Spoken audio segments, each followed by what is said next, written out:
नमस्कार साथियों, आप सुन रहे थे धर्मवीर भारती जी का सुप्रसिद्ध उपन्यास गुनाहों का देवता। इसके 7 भाग आप सुन चुके हैं। उपन्यास एक महत्वपूर्ण पड़ाव पर पहुंच चुका है। सुधा की शादी हो चुकी है और सुधा विदा के बाद अपने ससुराल जा चुकी है। आइए जानते हैं उपन्यास में आगे क्या घटित होता है। उपन्यास गुनाहों का देवता, लेखक धर्मवीर भारती। चंद्र को हफ्ते भर तक होश नहीं रहा। शादी के दिनों में उसे एक नशा था जिसके बल पर वह मशीन की तरह काम करता गया। शादी के बाद इतनी भयंकर थकावट उसकी नसों में कसक उठी कि उसका चलना फिरना मुश्किल हो गया था। वह अपने घर से होटल तक खाना खाने नहीं जा पाता था, बस पड़ा पड़ा सोता रहता। सुबह 9 बजे सोता, 5 बजे उठता, थोड़ी देर होटल में बैठकर फिर वापस आ जाता, चुपचाप छत पर लेटा रहता और फिर सो जाता। उसका मन एक उजड़े हुए नीम की तरह था जिसमें से विचार, अनुभूति, स्पंदन और रस के विहंगम कहीं दूर उड़ गए थे। लगता था जैसे वह सब कुछ भूल गया है। सुधा, बिनती, पम्मी, डॉक्टर साहब, रिसर्च, थीसिस, सभी कुछ, ये सब चीज़ें कभी कभी उसके मन में नाच जाती।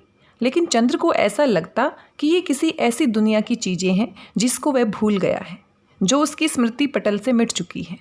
कोई ऐसी दुनिया जो कभी थी, कहीं थी, लेकिन किसी भयंकर जल प्रलय ने उसका कण कण ध्वस्त कर दिया था। उसकी दुनिया अपनी छत तक सीमित थी। छत की चारों ओर की ऊंची दीवारों और उन 4 दीवारों से बंधे हुए आकाश के चौकोर टुकड़े तक ही उसके मन की उड़ान बंद गई थी। उजाला पाक था। पहले वे लुब्धक तारे की रोशनी देखता, फिर धीरे धीरे चांद की दूधिया रोशनी सफ़ेद कफन की तरह छा जाती और वह मन में थके हुए स्वर जैसे चांदनी को ओढ़ता हुआ सा कहता, सो जा मुर्दे, सो जा। छठे दिन उसका मन कुछ ठीक हुआ। थकावट जो एक केंचुल की तरह उस पर छाई हुई थी धीरे धीरे उतर गई और उसे लगा जैसे मन में कुछ टूटा हुआ सा दर्द कसक रहा है। ये दर्द क्यों है, कैसा है, यह उसके कुछ समझ में नहीं आता था। 5 बजे थे लेकिन धूप बिल्कुल नहीं थी। पीले उदास बादलों की एक झीनी तह ने ढलते हुए आषाढ़ के सूरज को ढक लिया था। हवा में एक ठंडक आ गई थी। लगता था कि झोंके किसी वर्षा के देश से आ रहे हैं। वह उठा, नहाया और बिनती के घर चल पड़ा। डॉक्टर शुक्ला लॉन पर हाथ में किताब लिए टहल रहे थे। 5 दिनों में जैसे वे बहुत बूढ़े हो गए थे। बहुत झुके हुए से निस्तेज चेहरा, डबडबाई आंखें और चाल में जैसे उम्र थक गई हो। उन्होंने चंद्र का स्वागत भी इस तरह नहीं किया जैसे पहले करते थे। सिर्फ इतना बोले, चंद्र, 2 दफ़े ड्राइवर को भेजकर बुलाया तो मालूम हुआ तुम सो रहे हो। अब अपना सामान यहीं ले आओ। और वे बैठकर किताब उलट पलट कर देखने लगे। अभी तक वे बूढ़े थे, उनका व्यक्तित्व तरुण था। आज लगता था जैसे उनके व्यक्तित्व पर झुर्रियाँ पड़ने लगी हैं। उनके व्यक्तित्व की कमर भी झुक गई है। चंद्र कुछ नहीं बोला, चुपचाप खड़ा रहा। सामने आकाश पर एक अजब सी जर्दी छा रही थी।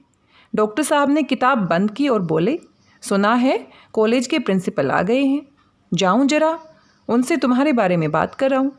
तुम जाओ, सुधा का खत आया है बिनती के पास। बुआ जी हैं? चंद्र ने पूछा। नहीं, आज ही सुबह तो गई। हम लोग कितना रोकते रहे, लेकिन उन्हें कहीं और चैन ही नहीं पड़ता। बिनती को बड़ी मुश्किल से रोका मैंने और डॉक्टर साहब गैरेज की ओर चल पड़े। चंद्र भीतर गया। सारा घर इतना सुनसान था, इतना भयंकर सन्नाटा कि चंद्र के रोए रोए खड़े हो गए। शायद मौत के बाद का घर भी इतना नीरव और इतना भयानक न लगता होगा जितना ये शादी के बाद का घर। सिर्फ रसोई से कुछ खटपट की आवाज़ आ रही थी। बिनती, चंद्र ने पुकारा। बिनती चौके में थी। वह निकल आई। बिनती को देखते ही चंद्र दंग हो गया। वह लड़की इतनी दुबली हो गई थी कि जैसे बीमार हो। रो रो कर उसकी आंखें सूज गई थी और होठ मोटे पड़ गए थे।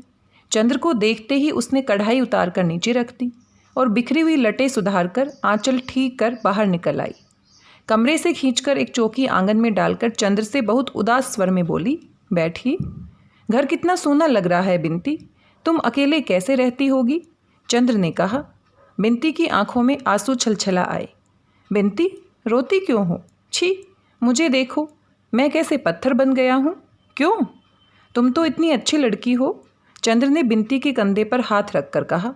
बिनती ने आंसू भरी पलकें चंद्र की ओर उठाई और बड़े ही कातर स्वर में कहा, आप देवता हो सकते हैं, लेकिन हर एक तो देवता नहीं है। फिर आपने कहा था आप आएंगे बराबर। पिछले हफ्ते से आए भी नहीं। ये भी नहीं सोचा कि हमारा क्या हाल होगा। रोज़ सुबह शाम कोई भी आता तो हम दौड़कर देखते कि आप आए हैं या नहीं। दीदी आपकी थी, बस उन तक आपका रिश्ता था। हम तो आपके कोई नहीं है। नहीं बिनती, इतने थक गए थे कि हम कहीं आने जाने की हिम्मत ही नहीं पड़ती थी। बुआ जी को जाने क्यों दिया तुमने? उन्हें रोक लेती। चंद्र ने कहा। अरे वह थी तो रोने भी नहीं देती थी। मैं 2-3 दिन तक रोई तो मुझ पर बहुत बिगड़ी और महाराजिन से बोली, हमने तो ऐसी लड़की ही नहीं देखी। बड़ी बहन का ब्याह हो गया तो मारे जलन के दिन रात आंसू बहा बहाकर अमंगल बनाती है। जब बखत आएगा तभी शादी करेंगे कि अभी ही किसी के साथ निकाल दूँ? बिनती ने एक गहरी सांस लेकर कहा, आप समझ नहीं सकते कि ज़िंदगी कितनी ख़राब है। अब तो हमारी तबीयत होती है कि मर जाएं। अभी तक दीदी थी, सहारा दिए रहती थी, हिम्मत बंधाए रखती थी। अब तो कोई नहीं हमारा। छी, ऐसी बातें नहीं करते बिनती। महीने भर में सुधा आ जाएगी और माँ की बातों का क्या बुरा मानना।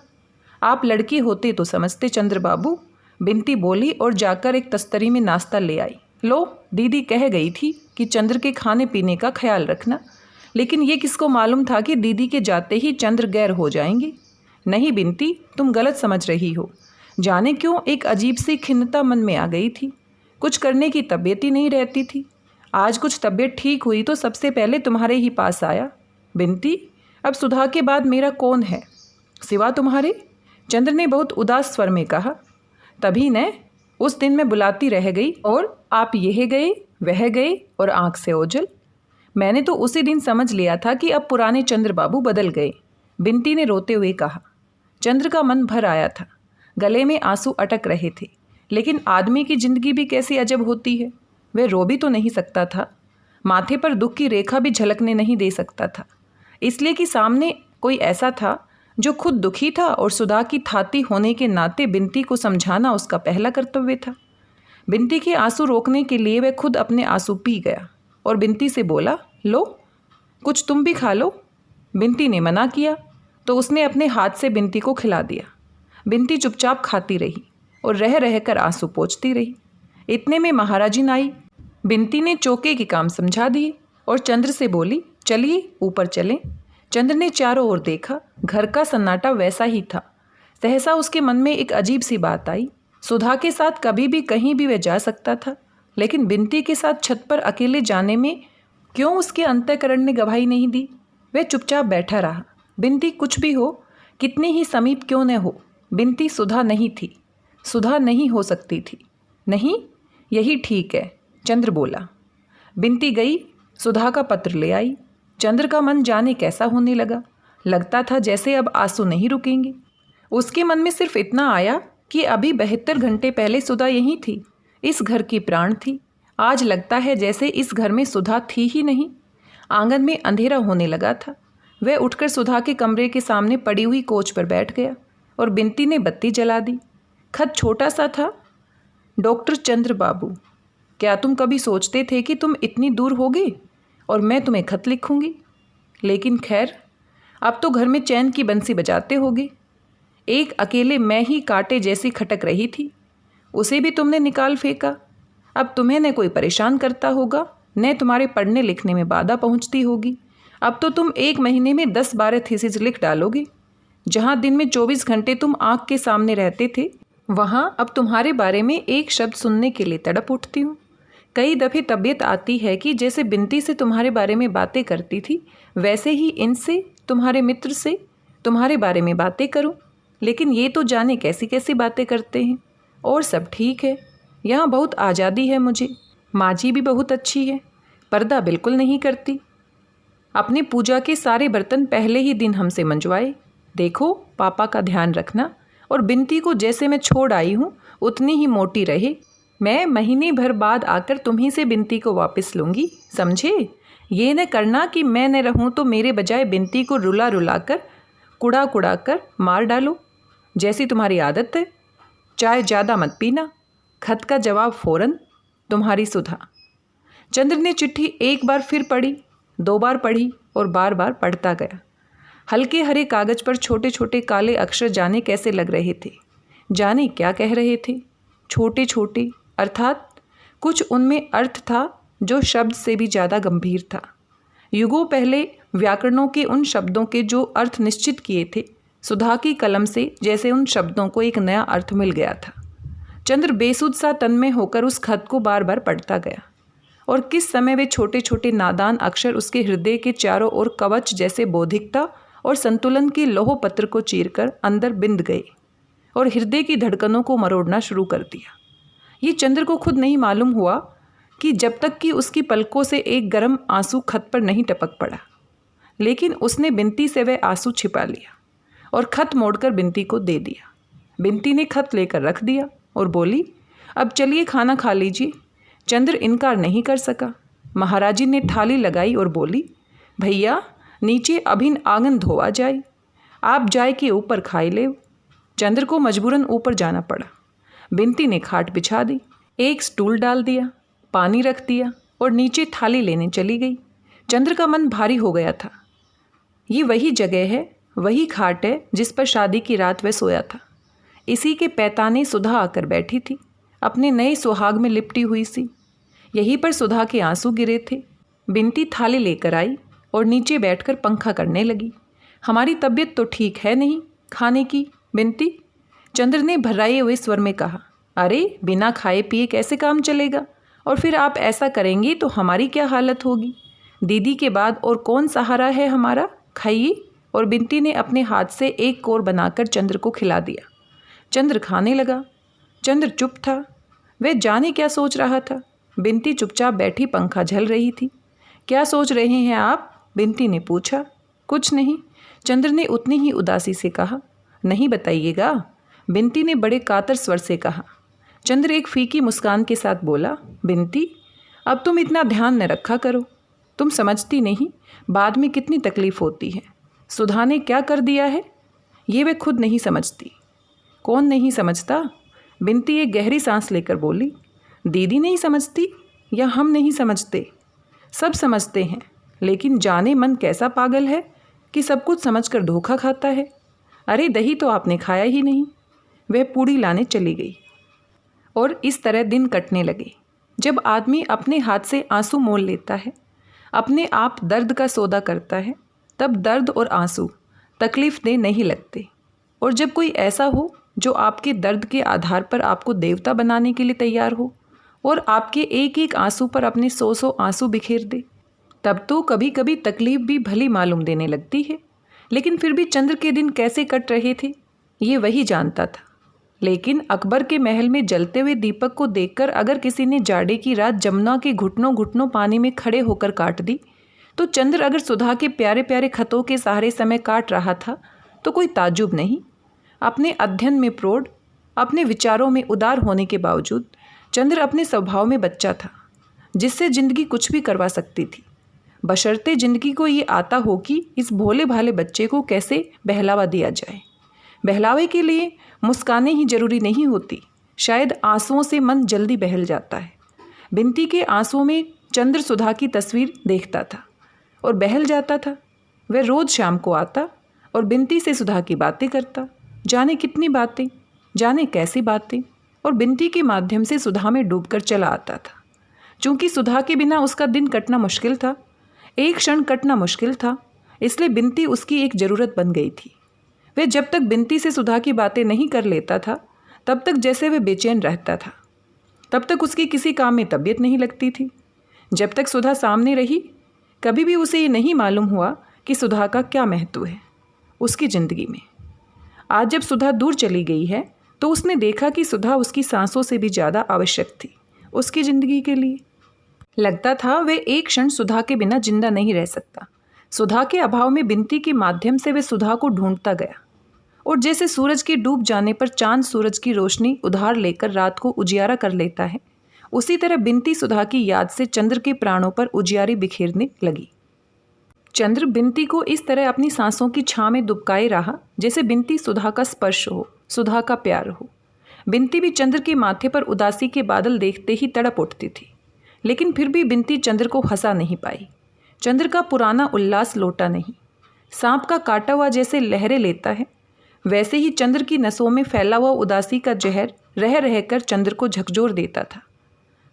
उन दिनों 2-3 3-3 दिन तक चंद्र कुछ नहीं करता था, बिनती के पास भी नहीं जाता था, बिनती के आंसुओं की भी परवाह नहीं करता था, खाना नहीं खाता था और अपने को जितनी तकलीफ़ हो सकती थी देता था। फिर जो ही सुधा का कोई खत आता था वह उसे चूम लेता और फिर स्वस्थ हो जाता था।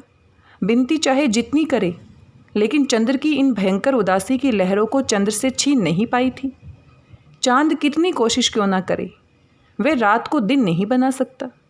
लेकिन आदमी हंसता है, दुख दर्द सभी में आदमी हंसता है। जैसे हंसते हंसते आदमी की प्रसन्नता थक जाती है, वैसे ही कभी कभी रोते रोते आदमी की उदासी भी थक जाती है और आदमी करवट बदलता है ताकि हंसी की छां में कुछ विश्राम कर फिर वह आंसुओं की कड़ी धूप में चल सके। ऐसी ही एक सुबह थी जबकि चंद्र के उदास मन में आ रहा था कि वह थोड़ी देर हंस भी ले। बात यूँ हुई थी कि उसे शैली की एक कविता बहुत पसंद आई थी जिसमें शैली ने भारतीय मलयज को संबोधित किया है। उसने अपना शैली कीट्स का ग्रंथ उठाया और उसे खोला तो वही आम के अचार के दाग सामने पड़ गए जो सुधा ने शरारतन डाल दिए थे। बस वह शैली की कविता तो भूल गया और उसे याद आ गई आम की फांक और सुधा की शरारत से भरी हुई आंखें। फिर तो एक के बाद दूसरी शरारत प्राणों में उठ उठकर चंद्र की नसों को गुदगुदाने लगी और चंद्र उस दिन जाने क्यों हंसने के लिए व्याकुल हो उठा। उसे ऐसा लगा जैसे सुधा की ये दूरी, यह अलगाव सभी कुछ झूठ है। सच तो वे सुनहले दिन थे जो सुधा की शरारतों से मुस्कुराते थे, सुधा के दुलार में जगमगाते थे। और कुछ भी हो जाए, सुधा उसके जीवन का एक ऐसा अमर सत्य है जो कभी भी डगमगा नहीं सकता। अगर वह उदास होता है, दुखी होता है तो वह गलत है। वह अपने ही आदर्श को झूठा बना रहा है, अपने ही सपने का अपमान कर रहा है। और उसी दिन सुधा का खत भी आया जिसमें सुधा ने साफ साफ तो नहीं पर इशारे से लिखा था कि वह चंद्र के भरोसे ही किसी तरह दिन काट रही थी। उसने सुधा को एक पत्र लिखा जिसमें वही शरारत, वही खिजाने की बातें थी जो वह हमेशा सुधा से करता था, लेकिन जिसे वह पिछले 3 महीने में भूल गया था। उसके बाद वह बिनती के यहाँ गया। बिनती अपनी धोती में क्रोसिए की बेल टांक रही थी। ले गिलेरी, तेरी दीदी का खत, लाओ मिठाई खिलाओ। हम काहे को खिलाए, आप खिलाइए जो खिल पड़े हैं आज। बिनती बोली, हम क्यों खिलाएंगे, यहाँ तो सुधा का नाम सुनते ही तबीयत कुड़ जाती है। अरे चलिए, आपका घर मेरा देखा है, मुझसे नहीं बन सकते आप। बिनती ने मुंह चुड़ाकर कहा, आज बड़े खुश हैं। हाँ बिनती। एक गहरी सांस लेकर चंद्र चुप हो गया।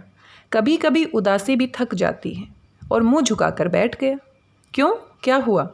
बिनती ने चंद्र की बाह में सुई चुभो दी। चंद्र चौंक उठा। हमारी शक्ल देखते ही आपके चेहरे पर मुहर्रम छा जाता है? अजी नहीं, आपका मुखमंडल देखकर तो आकाश में चंद्रमा भी लज्जित हो जाता है। श्रीमती बिनती विदुषी, चंद्र ने हंसकर कहा। आज चंद्र बहुत खुश था। बिनती लजा गई और फिर उसके गालों में फूल के कटोरे खिल गए और उसने चंद्र के कंधे से फिर सुई चुभोकर कहा, आपको एक बड़े मज़े की बात बताती हूँ आज। क्या? फिर हंसिएगा मत और चिढ़ाइएगा मत। बिनती बोली, कुछ तेरे ब्याह की बात होगी। चंद्र ने कहा। नहीं, ब्याह की नहीं, प्रेम की। बिनती ने हंसकर कहा और झेंप गई। अच्छा, गिलहरी को ये रोग कब से? चंद्र ने हंसकर पूछा। अपनी माजी की शक्ल देखी है न, काट कर कुएं में फेंक देगी तुझे। अब क्या करें, कोई सिर पर प्रेम मंड ही दे तो। बिनती ने बड़े आत्मविश्वास से कहा। थी बड़ी खुले स्वभाव की लड़की, आखिर कौन अभागा है वह, जरा नाम तो सुने। चंद्र बोला, हमारे महाकवि मास्टर साहब। बिनती ने हंसकर कहा। अच्छा, ये कब से? तूने पहले तो कभी नहीं बताया। अब तो जाकर हमें मालूम हुआ। पहले सोचा दीदी को लिख दें, फिर कहा वहाँ जाने किसके हाथ में चिट्ठी पड़े, तो सोचा तुम्हें बता दे। हुआ क्या आखिर? चंद्र ने पूछा। बात ये हुई कि पहले तो हम दीदी के साथ पढ़ते थे, तब तो मास्टर साहब कुछ नहीं बोलते थे। इधर जब से हम अकेले पढ़ने लगे तब से कविताएं समझाने के बहाने दुनिया भर की बातें करते रहे। एक बार स्कंदगुप्त पढ़ाते पढ़ाते बड़ी ठंडी सांस लेकर बोले, काश कि आप भी देवसेना बन सकती। बड़ा गुस्सा आया मुझे। मन में आया कह दूं कि मैं तो देवसेना बन जाती, लेकिन आप अपना कवि सम्मेलन का पेशा छोड़कर स्कंदगुप्त कैसे बन पाएंगी। लेकिन फिर मैंने कुछ कहा नहीं, दीदी से सब बात कह दी। दीदी तो है ही लापरवाह, कुछ कहा ही नहीं उन्होंने। और मास्टर साहब वैसे अच्छे हैं, पढ़ाते भी अच्छा है, लेकिन ये फितूर जाने कैसे उनके दिमाग में चढ़ गया। बिनती बड़े सहज स्वभाव से बोली। लेकिन इधर क्या हुआ? चंद्र ने पूछा।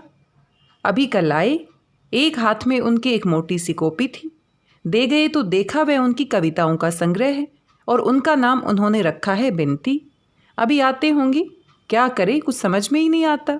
अभी तक दीदी के भरोसे हमने सब छोड़ दिया था, वह पता नहीं कब आएंगी। अच्छा लाओ, वह संग्रह हमें दे दो, चंद्र ने कहा। और बिसरिया से कह देना वह चंद्र के हाथ पड़ गया। फिर कल सुबह तुम्हें मज़ा दिखलाएंगे।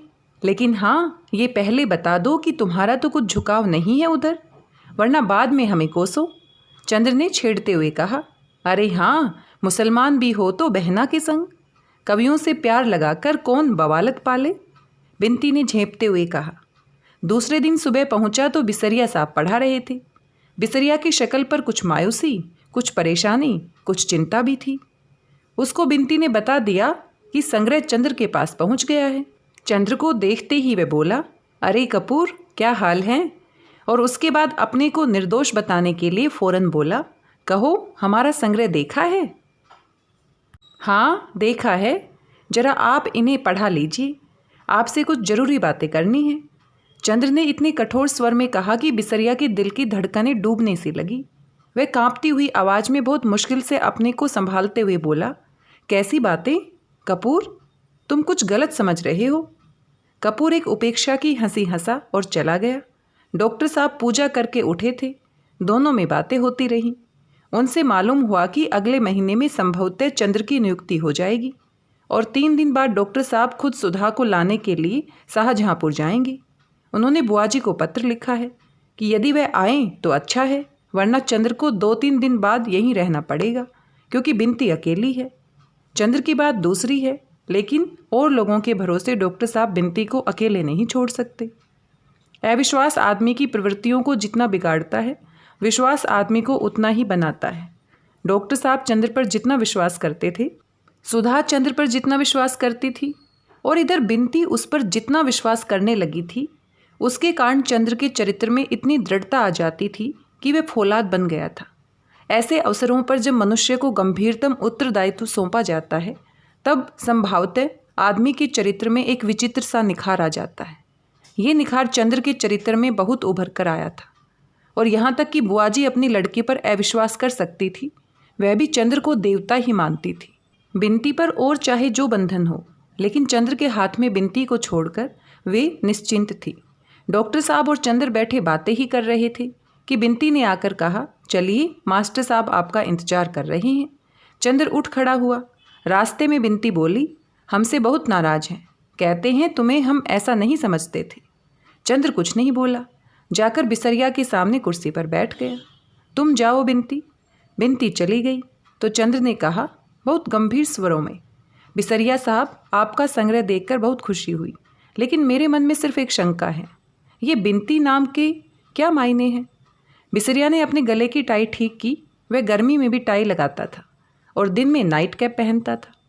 टाई ठीक कर खंखार कर बोला, मैं भी यही समझता था कि आपको ये गलत फहमी होगी, लेकिन वास्तविक बात यह है कि मुझे मध्यकाल की कविता बहुत पसंद है, खास तौर में उसमें बिनती यानी कि प्रार्थना शब्द बड़ा मधुर है। मैंने ये संग्रह तो बहुत पहले तैयार किया था। मुझे बड़ा ताज्जुब हुआ जब मैं बिनती से मिला। मैंने उनसे कहा कि ये संग्रह भी बिनती नाम का है। फिर मैंने उन्हें लाकर दिखला दिया। चंद्र मुस्कुराया और मन ही मन कहा, है बिसरिया बहुत चालाक, लेकिन खैर मैं हार नहीं मान सकता, और बहुत गंभीर होकर बैठ गया। तो ये संग्रह इस लड़की के नाम पर नहीं है? बिल्कुल नहीं। और बिनती के लिए आपके मन में कहीं कोई आकर्षण नहीं? बिल्कुल नहीं। छी, आप मुझे क्या समझते हैं? बिसरिया बोला। छी, मैं भी कैसा आदमी हूँ? माफ़ करना बिसरिया, मैंने व्यर्थ में शक किया। बिसरिया ये नहीं जानता था कि ये दांव इतना सफल होगा। वह खुशी से फूल उठा। सहसा चंद्र ने एक गहरी सांस ली। क्या बात है चंद्र बाबू? बिसरिया ने पूछा। कुछ नहीं बिसरिया, आज तक मुझे तुम्हारी प्रतिभा, तुम्हारी भावना, तुम्हारी कला पर विश्वास था, आज से उठ गया। क्यों क्यों, क्या हुआ? अगर बिनती जैसी लड़की के साथ रहकर भी तुम उसके आंतरिक सौंदर्य से अपनी कला को अभिसिंचित न कर सके, तो तुम्हारे मन में कलात्मकता है, ये मैं विश्वास नहीं कर पाता। तुम जानते हो, मैं पुराने विचारों का संकीर्ण बड़ा बुजुर्ग तो हूँ नहीं। मैं भी भावनाओं को समझता हूँ। मैं सौंदर्य, पूजा या प्यार को पाप नहीं समझता। और मुझे तो बहुत खुशी होती ये जानकर कि तुमने ये कविताएं बिनती पर लिखी हैं, उसकी प्रेरणा से लिखी हैं। ये मत समझना कि मुझे इससे जरा भी बुरा लगता। ये तो कला का सत्य है। पाश्चात्य देशों में तो लोग हर कवि को प्रेरणा देने वाले लड़कियों की खोज में वर्षों बिता देते हैं।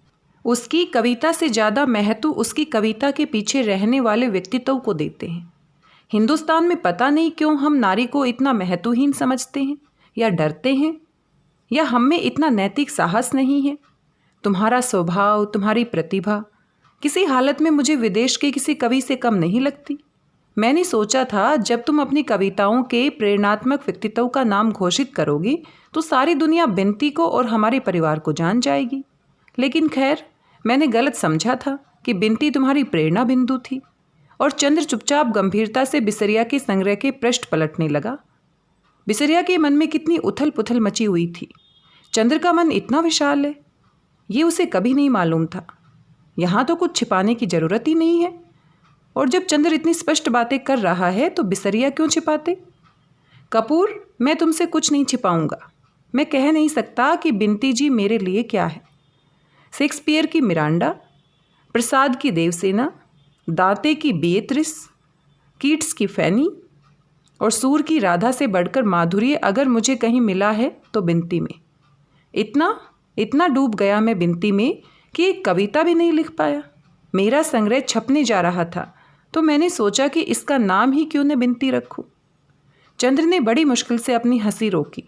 दरवाजे के पास छिपी खड़ी हुई बिनती खिलखिलाकर हंस पड़ी।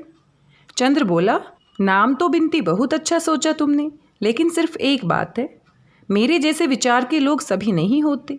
अगर घर के और लोगों को ये मालूम हो गया, मसलन डॉक्टर साहब को, तो वह न जाने क्या कर डालेंगे। इन लोगों को कविता और उसकी प्रेरणा का महत्व ही नहीं मालूम।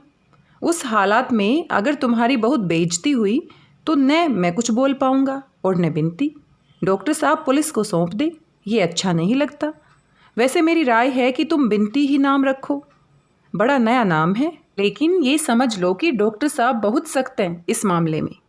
बिसरिया की समझ में नहीं आता था कि वे क्या करे। थोड़ी देर तक सिर खुजलाता रहा, फिर बोला, क्या राय है कपूर तुम्हारी? अगर मैं कोई दूसरा नाम रख दूं तो कैसा रहेगा? बहुत अच्छा रहेगा और सुरक्षित रहेगा। अभी अगर तुम बदनाम हो गए तो आगे तुम्हारी उन्नति के सभी मार्ग बंद हो जाएंगे। आदमी प्रेम करे मगर जरा सोच समझ कर। मैं तो इसके पक्ष में हूँ। भावना को कोई नहीं समझता इस दुनिया में, कोई नहीं समझता। हम कलाकारों की कितनी मुसीबत है। एक गहरी सांस लेकर बिसरिया बोला, लेकिन खैर, अच्छा तो कपूर, क्या राय है तुम्हारी? मैं क्या नाम रखूं इसका? चंद्र गंभीरता से सिर झुकाए थोड़ी देर तक सोचता रहा, फिर बोला, तुम्हारी कविताओं में बहुत रस है। कैसा रहे अगर तुम इसका नाम गडेरियाँ रखो? क्या? बिसरिया ताज्जुब से बोला। हाँ, गडेरियाँ, मेरा मतलब है गन्ने की गडेरियाँ। दरवाजे के पीछे बिनती से निराहा गया और खिलखिलाकर हंस पड़ी और सामने आ गई। चंद्र भी अट्टहास कर पड़ा। बिसरिया क्षण भर आंखें फाड़े दोनों की ओर देखता रहा। उसके बाद वह जो ही मजाक समझा उसका चेहरा लाल हो गया। हैट उठाकर बोला, अच्छा, आप लोग मजाक कर रहे थे मेरा। कोई बात नहीं, मैं देखूंगा। मिस्टर कपूर, आप अपने को क्या समझते हैं? वह चल दिया। अरे सुनो बिसरिया, चंद्र ने पुकारा। वह हंसी नहीं रोक पा रहा था। बिसरिया मुड़कर बोला, कल से मैं पढ़ाने नहीं आ सकता। मैं आपकी शक्ल भी नहीं देखना चाहता। उसने बिनती से कहा। तो मुंह फेर कर पढ़ा दीजिएगा, चंद्र बोला। बिनती फिर हंस पड़ी। बिसरिया ने मुड़कर बड़े गुस्से से देखा और पैर पटकते हुए चला गया। बेचारे कवि, कलाकार आज की दुनिया में प्यार भी नहीं कर पाते, चंद्र ने कहा, और दोनों की हंसी बहुत देर तक गूंजती रही। अगस्त की उदास शाम थी। पानी रिमझिमा रहा था और डॉक्टर शुक्ला के सोने बंगले में बरामदे में कुर्सी डाले, लॉन पर छोटे छोटे गड्ढों में पंख धोती और कुलेल करती हुई गोरैयों की तरफ अपलक देखता हुआ चंद्र जाने किन ख्यालों में डूबा हुआ था। डॉक्टर साहब सुधा को लिवाने के लिए शाहजहांपुर गए थे। बिनती भी जिद करके उनके साथ गई थी। वहाँ से ये लोग दिल्ली घूमने के लिए चले गए थे, लेकिन आज 15 रोज हो गए, उन लोगों का कोई खत भी नहीं आया। डॉक्टर साहब ने ब्यूरो को महज एक अर्जी भेज दी थी। चंद्र को डॉक्टर साहब के जाने के पहले ही कॉलेज में जगह मिल गई थी और उसने क्लास लेने शुरू कर दिए थे। वह अब इसी बंगले में आ गया था। सुबह तो क्लास के पाठ की तैयारी करने और नोट्स बनाने में कट जाता था, दोपहर कॉलेज में कट जाती थी, लेकिन शाम में बड़ी उदास गुजरती थी। और फिर 15 दिन से सुधा का कोई खत भी नहीं आया। वह उदास बैठा सोच रहा था, लेकिन ये उदासी थी, दुख नहीं था। और वह भी उदासी एक देवता की उदासी, जो दुख भरी न होकर सुंदर और सुकुमार अधिक होती है। एक बात जरूर थी, जब कभी वह उदास होता था तो जाने क्यों वह ये हमेशा सोचने लगता था कि उसके जीवन में जो कुछ हो गया है उस पर उसे गर्व करना चाहिए, जैसे वह अपनी उदासी को अपने गर्व से मिटाने का प्रयास करता था। लेकिन इस वक्त एक बात रह रहकर उभर आती थी उसके मन में, सुधा ने खत क्यों नहीं लिखा। पानी बिल्कुल बंद हो गया था, पश्चिम के 2-1 बादल खुल गए थे और पके जामुन के रंग के एक बहुत बड़े बादल के पीछे से डूबते सूरज की उदास किरणें झांक रही थी। इधर की ओर एक इंद्रधनुष खिल गया था, जो मोटर गैरेज की छत से उठकर दूर कहीं यूकेलिप्टस की लंबी शाखों में उलझ गया था। इतने में छाता लगाए पोस्टमैन आया। उसने पोर्टिको में अपने जूतों में लगी कीचड़ झाड़ी, पैर पटके और किरमिच के झोले से खत निकाले और सीढ़ी पर फैला दिए। उनमें से ढूंढकर 3 लिफाफे निकाले और चंद्र को दे दिए। चंद्र ने लपक कर लिफाफे ले लिए। पहला लिफाफा बुआ का था, बिनती के नाम। दूसरा था ओरिएंटल इंश्योरेंस का लिफाफा, डॉक्टर साहब के नाम। और तीसरा एक सुंदर सा नीला लिफाफा, ये सुधा का होगा। पोस्टमैन जा चुका था। उसने इतने प्यार से लिफाफे को चूमा जितने प्यार से डूबता हुआ सूरज नीली घटाओं को चूम रहा था। पगली कहीं की, परेशान कर डालती है। यहाँ थी तो वही आदत, वहाँ है तो भी वही आदत, चंद्र ने मन में कहा और लिफाफा खोल डाला। लिफाफा पम्मी का था, मसूरी से आया। उसने झल्लाकर लिफाफा फेंक दिया। सुधा कितनी लापरवाह है, वह जानती है कि चंद्र को यहाँ कैसा लग रहा होगा। बिनती ने बता दिया होगा, फिर भी वही लापरवाही। मारे गुस्से के थोड़ी देर बाद उसने पम्मी का खत पढ़ा। छोटा सा खत था। पम्मी अभी मसूरी में ही है, अक्टूबर तक आएगी। लगभग सभी यात्री जा चुके हैं, लेकिन उसे पहाड़ों की बरसात बहुत अच्छी लग रही है। बर्टी इलाहाबाद चला गया है, उसके साथ वहाँ से एक पहाड़ी ईसाई लड़की भी गई है। बर्टी कहता है कि वह उसके साथ शादी करेगा। बर्टी अब बहुत स्वस्थ है। चंद्र चाहे तो जाकर बर्टी से मिल ले। सुधा के खत के न आने से चंद्र के मन में बहुत बेचैनी थी। उसे ठीक से मालूम भी नहीं हो पा रहा था कि ये लोग हैं कहाँ। बर्टी के आने की खबर मिलने पर उसे संतोष हुआ। चलो एक दिन बर्टी से ही मिल आएंगे, अब देखें कैसे हैं वह। तीसरे या चौथे दिन जब अकस्मात पानी बंद था तो वह कार लेकर बर्टी के यहाँ गया। बरसात में इलाहाबाद की सिविल लाइंस का सौंदर्य और भी निखर आता है। रूखे सूखे फुटपाथों और मैदानों पर घास जम जाती है। बंगले की उजाड़ 4 दीवारियां तक हरी भरी हो जाती हैं। लंबे और घने पेड़ और झाड़ियां निखरकर धुलकर हरे मखमली रंग की हो जाती हैं और कोलतार की सड़कों पर थोड़ी थोड़ी पानी की चादर सी लहरा उठती है, जिसमें पेड़ों की हरी छायाएं बिछ जाती हैं। बंगले में पली हुई बतखों के दल सड़क पर चलती हुई मोटरों को रोक लेते हैं और हर बंगले में से रेडियो या ग्रामोफोन के संगीत की लहरें मचलती हुई वातावरण पर छा जाती हैं। कॉलेज से लौटकर एक प्याला चाय पीकर कार लेकर चंद्र बर्टी के यहाँ चल दिया। वह बहुत दिन बाद बर्टी को देखने जा रहा है। जिन व्यक्तियों को उसने अपने जीवन में देखा था, बर्टी शायद उन सभी से निराला था, अद्भुत था, लेकिन कितना अभागा था। नहीं, अभागा नहीं, कमज़ोर था बर्टी। और वही क्या कमज़ोर था, ये सारी दुनिया कितनी कमज़ोर है। बर्टी का बंगला आ गया था। वह उतर कर अंदर गया। बाहर कोई नहीं था। बरामदे में एक पिंजरा टंगा हुआ था, जिसमें एक बहुत छोटा तोते का बच्चा टंगा था। चंद्र भीतर जाने में हिचक रहा था, क्योंकि एक तो पम्मी नहीं थी और दूसरे कोई और लड़की भी बर्टी के साथ आई थी, बर्टी की भावी पत्नी। चंद्र ने आवाज़ दी। अंदर कोई बहुत बाहरी पुरुष स्वर में एक साधारण गीत गा रहा था। चंद्र ने फिर आवाज़ दी। बर्टी बाहर आया। चंद्र उसे देखकर दंग रह गया। बर्टी का चेहरा भर गया था, जवानी लौट आई थी। पीलेपन की बजाय चेहरे पर खून दौड़ गया था, सीना उभर आया था। बर्टी खाकी रंग का कोट, बहुत मोटा खाकी हैट, खाकी ब्रेचेज, शिकारी बूट पहने हुए था और कंधे पर बंदूक लटक रही थी। वह आया ड्राइंग रूम के दरवाजे पर पीठ झुकाकर एक हाथ से बंदूक पकड़कर और एक हाथ आंखों के आगे रखकर उसने इस तरह देखा जैसे वह शिकार ढूंढ रहा हो।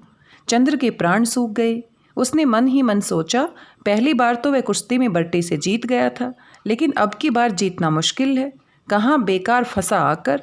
उसने घबराई हुई आवाज़ में कहा, यह मैं हूँ मिस्टर बर्टी, चंद्र कपूर, पम्मी का मित्र।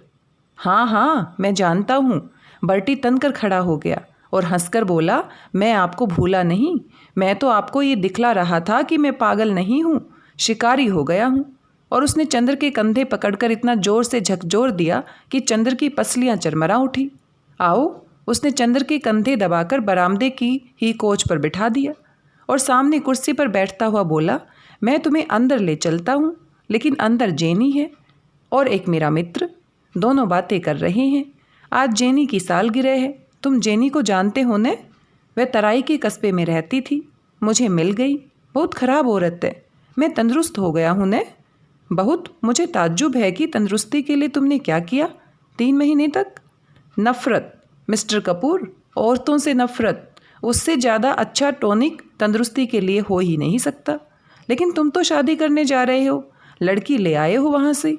अकेली लड़की नहीं मिस्टर, मैं वहाँ से 2 चीज़ लाया हूँ। एक तो ये तोते का बच्चा और एक जेनी, वही लड़की। तोते को मैं बहुत प्यार करता हूँ और ये बड़ा हो जाएगा, बोलने लगेगा तो इसे गोली मार दूंगा।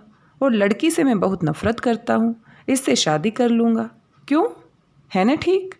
इसको शिकार का चाव कहते हैं और अब मैं शिकारी हूँ ने। चंद्र हाँ कहे या ना कहे, अभी बर्टी का दिमाग बिल्कुल वैसा ही है, इसमें कोई शक नहीं। वह क्या बात करे।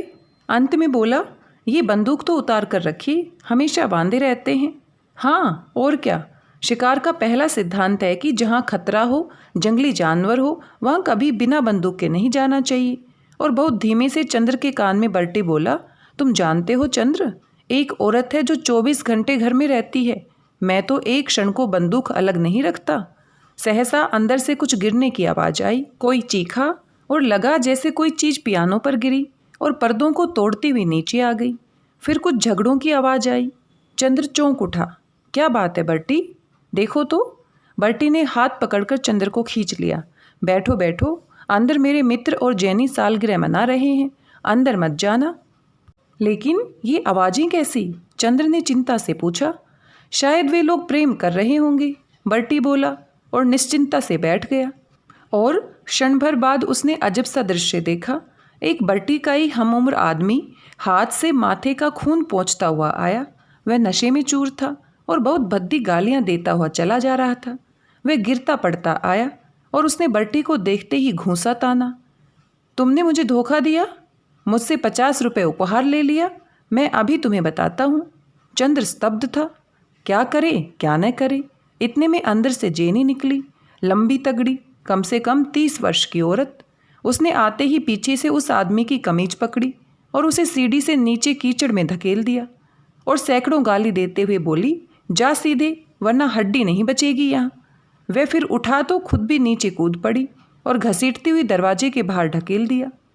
बर्टी सांस रोके अपराधी सा खड़ा था। वह लौटी और बर्टी का कॉलर पकड़ लिया। मैं निर्दोष हूँ, मैं कुछ नहीं जानता।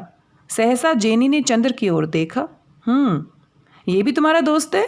अभी बताती हूँ। और जो वह चंद्र की ओर बढ़ी तो चंद्र ने मन ही मन पम्मी का स्मरण किया। कहाँ फंसाया उस कमबख्त ने खत लिखकर। जो ही जेनी ने चंद्र का कॉलर पकड़ा कि बर्टी बड़े कातर स्वर में बोला, उसे छोड़ दो, वह मेरा नहीं पम्मी का मित्र है। जेनी रुक गई। तुम पम्मी के मित्र हो? अच्छा, बैठ जाओ बैठ जाओ, तुम शरीफ आदमी मालूम पड़ते हो, मगर आगे से तुम्हारा कोई मित्र आया तो मैं उसकी हत्या कर डालूंगी, समझे कि नहीं बर्टी? बर्टी ने सिर हिलाया। हाँ समझ गए।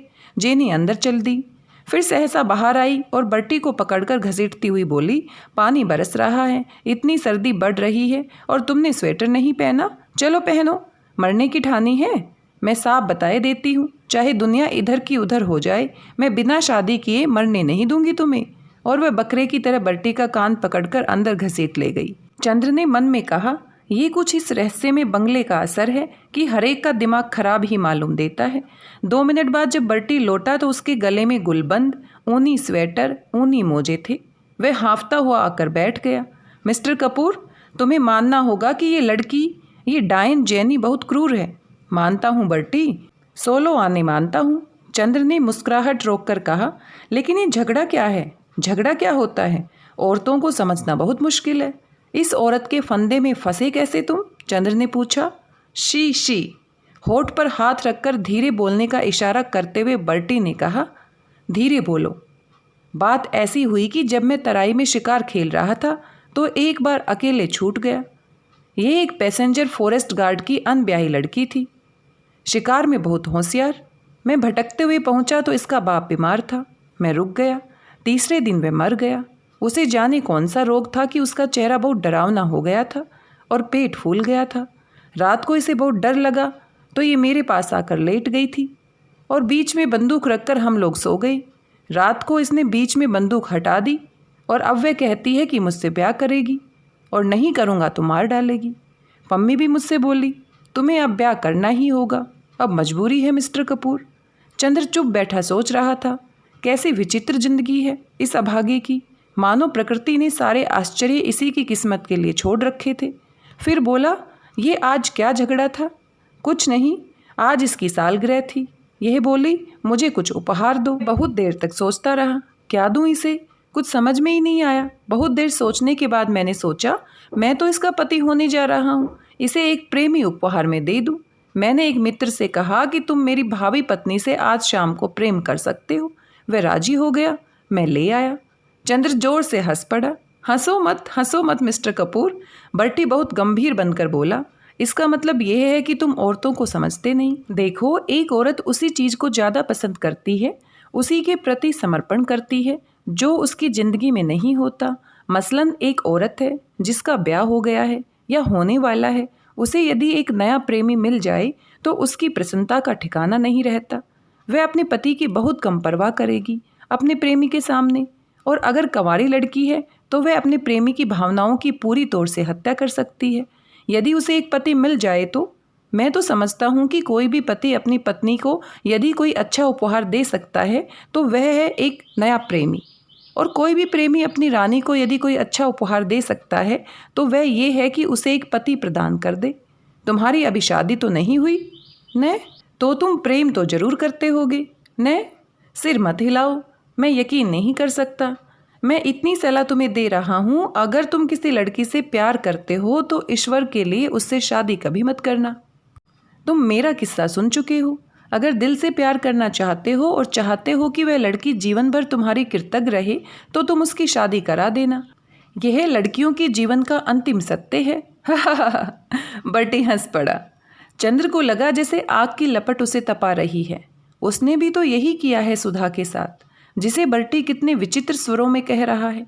उसे लगा जैसे इस प्रेत लोक में सारा जीवन विकृत दिखाई देता है। वहाँ साधना की पवित्रता भी कीचड़ और पागलपन में उलझकर गंदी हो जाती है। छी, कहाँ बर्टी की बातें और कहाँ उसकी सुधा। वह उठ खड़ा हुआ, जल्दी से विदा मांगकर इस तरह भागा जैसे उसके पैरों के नीचे अंगारे छिपे हों। फिर उसे नींद नहीं आई, चैन नहीं आया। रात को सोया तो वह बार बार चौंक सा उठा। उसने सपना देखा, एक बहुत बड़ा कपूर का पहाड़ है, बहुत बड़ा, मुलायम कपूर की बड़ी बड़ी चट्टानें और इतनी पवित्र खुशबू की आदमी की आत्मा बेले का फूल बन जाए। वह और सुधा उन सौरभ की चट्टानों के बीच चढ़ रहे हैं। केवल वह है और सुधा। सुधा सफ़ेद बादलों की साड़ी पहने हैं और चंद्र किरणों की चादर लपेटे हैं। जहाँ जहाँ चंद्र जाता है कपूर की चट्टानों पर इंद्रधनुष खिल जाते हैं और सुधा अपने बादलों के आंचल में इंद्रधनुष के फूल बटोरती चलती है। सहसा एक चट्टान हिली और उसमें से एक भयंकर प्रेत निकला, एक सफ़ेद कंकाल जिसके हाथ में अपनी खोपड़ी और एक हाथ में जलती मशाल, और उस मुंडहीन कंकाल ने खोपड़ी हाथ में लेकर चंद्र को दिखाई। खोपड़ी हंसी और बोली, देखो, जिंदगी का अंतिम सत्य यह है। और उसने अपने हाथ की मशाल ऊंची कर दी। ये कपूर का पहाड़, ये बादलों की साड़ी, ये किरणों का परिधान, ये इंद्रधनुष के फूल, ये सब झूठे हैं, और ये मशाल जो अपने एक स्पर्श से इस सब को पिघला देगी। और उसने अपनी मशाल एक ऊंचे शिखर से छुआ दी। वह शिखर धधक उठा। पिघलती हुई आग की एक धार बरसाती नदी की तरह उमड़कर बहने लगी। भागो सुधा, चंद्र ने चीख कर कहा। भागो। सुधा भागी, चंद्र भागा और वह पिघलती हुई आग की महानदी लहराते हुए अजगर की तरह उन्हें अपनी गुंजलिका में लपेटने के लिए चल पड़ी। शैतान हंस पड़ा, हा हा हा। चंद्र ने देखा, सुधा शैतान की गोद में थी। चंद्र चौंक कर जग गया। पानी बंद था, लेकिन घनघोर अंधेरा था और पिशाचनी की तरह पागल हवा पेड़ों को झकझोर रही थी, जैसे युग के जमे हुए विश्वासों को उखाड़ फेंकना चाहती हो। चंद्र कांप रहा था, उसका माथा पसीने से तर था। वह उठकर नीचे आया, उसके कदम ठीक नहीं पड़ रहे थे। बरामदे की बत्ती जलाई। महाराजी ने उठी। का है भैया? उसने पूछा। कुछ नहीं, अंदर सोऊंगा, चंद्र ने कहा और सुधा के कमरे में जाकर बत्ती जलाई। सुधा की चारपाई पर लेट गया, फिर उठा, चारों ओर के दरवाजे बंद कर दिए कि कहीं कोई फिर ऐसा सपना बाहर के भयंकर अंधेरे में से न चला आए। लेकिन बट्टी की बातों से अंदर ही अंदर उसके मन में जाने कहाँ क्या टूट गया, जो फिर बन नहीं पाया। अभी तक उसे अपने पर गर्व था, विश्वास था। अब कभी कभी वह अपने व्यक्तित्व का विश्लेषण करने लगा था। अब वह कभी कभी अपने विश्वासों पर सिर ऊंचा करने के बजाय उन्हें सामने फेंक देता और एक निरपेक्ष वैज्ञानिक की तरह उसकी चीरफाड़ करता, उनकी शव परीक्षा किया करता। अभी तक उसके विश्वास का संबल था, अब किसी ने उसे तर्क का अस्त्र शस्त्र दे दिया था। जाने किस राक्षसी प्रेरणा से उसने अपनी आत्मा को चीरना शुरू किया और इस तर्क वितर्क और अविश्वास के भयंकर जल प्रलय की एक लहर ने उसे एक दिन नरक के किनारे ले जा पटका। सुधा का खत आया था। दिल्ली में पापा अपने कुछ काम से रुके थे और सुधा की तबीयत खराब हो गई थी। अब वह 2-3 रोज में आ जाएगी। लेकिन चंद्र के मन पर एक अजब सा असर हुआ था इस खत का। सुधा का पत्र नहीं आया था। सुधा दूर थी, तब वह खुश था, बहुत उल्लासित था। सुधा का पत्र आते ही सहसा वह उदास हो गया। उदास तो क्या, उसे उबकाई सी आने लगी। उसे ये सब सहसा पता नहीं एक नाटक सा लगने लगा था, एक बहुत सस्ता नीचे स्तर का नाटक। उसे लगता था ये सब चारों ओर का त्याग, साधना, सौंदर्य, ये सब झूठ है। सुधा भी अंतोगत्वा वही साधारण लड़की है जो कवारे जीवन में पति और विवाहित जीवन में प्रेमी की भूखी होती है। वह भी शैतान से पूर्णतः हारा नहीं था। वह लड़ने की कोशिश करता था, लेकिन वह हार रहा था, ये भी उसे मालूम था। और चंद्र ने जिस गर्व से उसकी जीत में साथ दिया था, वही गर्व उसकी हार में साथ दे रहा था। उसने मन में सोच लिया कि वह सुधा से, सभी लड़कियों से, इस सारे नाटक से नफरत करता है। सुधा का विवाह होना ही था, सुधा को विवाह करना था। सुधा के आंसू झूठे थे। अगर चंद्र सुधा को न भी समझाता तो घूम फिर सुधा विवाह करती ही। तब फिर विश्वास काहे का, त्याग काहे का? विश्वास टूट चुका था, गर्व जिंदा था। गर्व घमंड में बदल गया था, घमंड नफरत में, और नफरत नसों को चूर चूर कर देने वाली उदासी में। सुधा जब आई तो उसने चंद्र को बिल्कुल बदला हुआ पाया। एक बात और हुई जिसने और भी आग सुलगा दी। ये लोग दोपहर को 1 बजे के लगभग आए, जबकि चंद्र कॉलेज गया था। पापा तो आते ही नहा धोकर सोने चले गए। सुधा और बिंती ने आते ही अपने कमरे की सफाई शुरू की। कमरे की सारी किताबें झाड़ी, कपड़े ठीक किए, मेजें साफ की और उसके बाद कमरा धोने में लग गई। बिंती बाल्टी में पानी भर भर लाने लगी और सुधा झाड़ू से फर्श धोने लगी। हाथों में चूड़े अब भी थे, पाँव में बिछिया और मांग में सिंदूर। चेहरा बहुत पीला पड़ गया था सुधा का। चेहरे की हड्डियां निकल आई थी और आंखों की रोशनी भी मैली पड़ गई थी। वह जाने क्यों कमज़ोर भी हो गई थी। झाड़ू लगाते लगाते सुधा बिंती से बोली, आज मालूम पड़ता है कि मैं आदमी हूँ। कल तक तो हैवान थी। पापा को भी जाने क्या सूझा कि इन्हें भी साथ दिल्ली ले गई। मैं तो शर्म से मरी जाती थी। थोड़ी देर बाद चंद्र आया। बाहर ही उसे मालूम हो गया था कि वह लोग आ गए हैं। उसे जाने क्यों ऐसा लग रहा था कि वह उल्टे लौट जाए। अगर वह घर में गया तो जाने उससे क्या अनर्थ हो जाएगा। लेकिन वह बढ़ता ही गया। स्टडी रूम में डॉक्टर साहब सो रहे थे। वह लौटा और अपने कपड़े उतारने के लिए ड्राइंग रूम की ओर चला। सुधा ने जो ही आहट पाई वह फौरन झाड़ू फेंक कर भागी। सिर खुला, धोती कमर में घुसी हुई, हाथ गंदे, बाल बिखरे और बेतहाशा दौड़कर चंद्र से लिपट गई और बच्चों की भोली हंसी हंसकर बोली, चंद्र चंद्र हम आ गए, अब बताओ। और चंद्र को इस तरह कस लिया कि अब कभी छोड़ेगी नहीं। छी, दूर हटो सुधा, ये क्या नाटक करती हो? आज तुम बच्ची नहीं हो। और सुधा को बड़ी रुखाई से परे हटाकर अपने कोट पर से सुधा के हाथ से लगी हुई मिट्टी झाड़ते हुए चंद्र चुपचाप अपने कमरे में चला गया। सुधा पर जैसे बिजली गिर पड़ी हो। वह पत्थर की तरह खड़ी रही, फिर जैसे लड़खड़ाती हुई अपने कमरे में गई और चारपाई पर लेटकर फूट फूट कर रोने लगी। चंद्र सुधा से नहीं बोला। डॉक्टर साहब के जगते ही उनसे बातें करने लगा। शाम को वह साइकिल लेकर घूमने निकल गया। लौटकर ऊपर छत पर चला गया और बिनती को पुकार कर कहा, अगर तकलीफ न हो तो जरा ऊपर खाना दे जाओ। बिनती ने थाली लगाई और सुधा से कहा, लो दीदी दे आओ। सुधा ने सिर हिलाकर कहा, तू ही दे आ, मैं अब कौन रह गई उनकी। बिनती के बहुत समझाने पर सुधा ऊपर खाना ले गई। चंद्र लेटा था गुमसुम। सुधा ने स्टूल खींचकर खाना रखा। चंद्र कुछ नहीं बोला। उसने पानी रखा। चंद्र कुछ नहीं बोला। खाओ ने, सुधा ने कहा और एक कोर बनाकर चंद्र को देने लगी।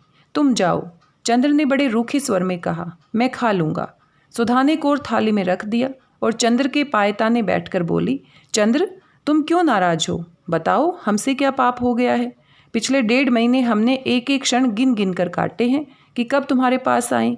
हमें क्या मालूम था कि तुम ऐसे हो गए हो। मुझे जो चाहे सजा दे लो, लेकिन ऐसा न करो। तुम तो कुछ भी नहीं समझते। और सुधा ने चंद्र के पैरों पर सिर रख दिया। चंद्र ने पैर झटक दिए। सुधा, इन सब बातों से क्या फ़ायदा? अब इस तरह की बातें करना और सुनना मैं भूल गया हूँ। कभी इस तरह की बातें करते अच्छा लगता था। अब तो किसी सुहागिन के मुंह से ये शोभा नहीं देता। सुधा तिलमिला उठी। तो ये बात है तुम्हारे मन में, मैं पहले से समझती थी। लेकिन तुम्ही ने तो कहा था चंद्र, अब तुम ही ऐसे कर रहे हो। शर्म नहीं आती तुम्हें? और सुधा ने हाथ से ब्याहे वाले चूड़े उतारकर छत पर फेंक दिए। बिछिया उतारने लगी और पागलों की तरह फटी आवाज़ में बोली, जो तुमने कहा मैंने किया, अब जो कहोगे वह करूँगी। यही चाहते हो न? और अंत में उसने अपनी बिछिया उतारकर छत पर फेंक दी। चंद्र कांप गया। उसने इस दृश्य की कल्पना भी नहीं की थी। बिनती, बिनती, उसने घबराकर पूछा और सुधा से बोला, अरे ये क्या कर रही हो? कोई देखेगा तो क्या सोचेगा? पहनो जल्दी से। मुझे किसी की परवाह नहीं, तुम्हारा तो जी ठंडा पड़ जाएगा। चंद्र उठा। उसने जबरदस्ती सुधा के हाथ पकड़ लिए। बिनती आ गई थी। लो, इन्हें चूड़े तो पहना दो। बिनती ने चुपचाप चूड़े और बिछिया पहना दी। सुधा चुपचाप उठी और नीचे चली गई। चंद्र अपनी खाट पर सिर झुकाए लज्जित सा बैठा था। लीजिए, खाना खा लीजिए। बिनती बोली, मैं नहीं खाऊंगा। चंद्र ने रूंधे गले से कहा, खाइए वरना अच्छी बात नहीं होगी। आप दोनों मिलकर मुझे मार डालिए, बस किस्सा ख़त्म हो जाए। न आप सीधे मुंह से बोलते हैं न दीदी। पता नहीं आप लोगों को क्या हो गया है। चंद्र कुछ नहीं बोला। खाइए, आपको हमारी कसम है, वरना दीदी खाना नहीं खाएगी। आपको मालूम नहीं, दीदी की तबीयत इधर बहुत ख़राब है। उन्हें सुबह शाम बुखार रहता है। दिल्ली में तबीयत बहुत ख़राब हो गई थी। आप ऐसे कर रहे हैं, बताइए उनका क्या हाल होगा। आप समझते होंगे ये बहुत सुखी होंगी, लेकिन आपको क्या मालूम। पहले आप दीदी के एक आंसू पर पागल हो उठते थे, अब आपको क्या हो गया है। चंद्र ने सिर उठाया और गहरी सांस लेकर बोला, जाने क्या हो गया है बिनती। मैं कभी नहीं सोचता था कि सुधा को मैं इतना दुख दे सकूंगा। इतना अभागा हूँ कि मैं खुद भी इधर घुलता रहा और सुधा को भी उधर इतना दुखी कर दिया। और सचमुच चंद्र की आंखों में आंसू भर आए। बिनती चंद्र के पीछे खड़ी थी। चंद्र का सिर अपनी छाती से लगाकर आंसू पोंछती हुई बोली, छी, अब और दुखी होइएगा तो दीदी और भी रोएंगी। लीजिए खाइए। जाओ दीदी को बुला लो और उन्हें भी खिला दो, चंद्र ने कहा।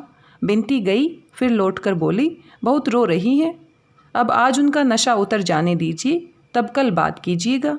फिर सुधा ने न खाया तो? नहीं, आप खा लीजिएगा तो वे भी खा लेंगी। उनको खिलाए बिना मैं नहीं खाऊंगी, बिनती बोली और अपने हाथ से कोर बनाकर चंद्र को देने लगी। चंद्र ने खाना शुरू किया और धीरे से गहरी सांस लेकर बोला, बिनती, तुम हमारी और सुधा की उस जन्म की कौन हो। सुबह के वक्त चंद्र जब नाश्ता करने बैठा तो डॉक्टर साहब के साथ ही बैठा। सुधा आई और प्याला रखकर चली गई। वह बहुत उदास थी। चंद्र का मन भर आया। सुधा की उदासी उसे कितना लज्जित कर रही थी, कितनी दुखी कर रही थी। दिन भर किसी काम में उसकी तबीयत नहीं लगी। उसने क्लास छोड़ दिए, लाइब्रेरी में भी जाकर किताबें उलट पलट कर चला आया। उसके बाद प्रेस गया, जहाँ उसे अपनी थीसिस छपने को दी थी। उसके बाद ठाकुर साहब के यहाँ गया, लेकिन कहीं भी वह टिक नहीं पाया। जब तक वह सुधा को हंसा न ले, सुधा के आंसू सुखा न दे, उसे चैन नहीं मिलेगा। शाम को वह लौटा तो खाना तैयार था। बिनती से उसने पूछा, कहाँ है सुधा? अपनी छत पर, बिनती ने कहा। चंद्र ऊपर गया। पानी परसों से बंद था और बादल भी खुले हुए थे, लेकिन तेज पुरवैया चल रही थी। तीज का चांद शर्मीली दुल्हन सा बादलों में मुंह छिपा रहा था। हवा की तेज झकोरों पर बादल उड़ रहे थे और कचनार बादलों में तीज का धनुषाकार चांद आंख में चोले खेल रहा था। सुधा ने अपनी खाट बरसाती के बाहर खींच ली थी। छत पर धुंधला अंधेरा था और रह रहकर सुधा पर चांदनी के फूल बरस रहे थे। सुधा चुपचाप लेटी हुई बादलों को देखती हुई जाने क्या सोच रही थी।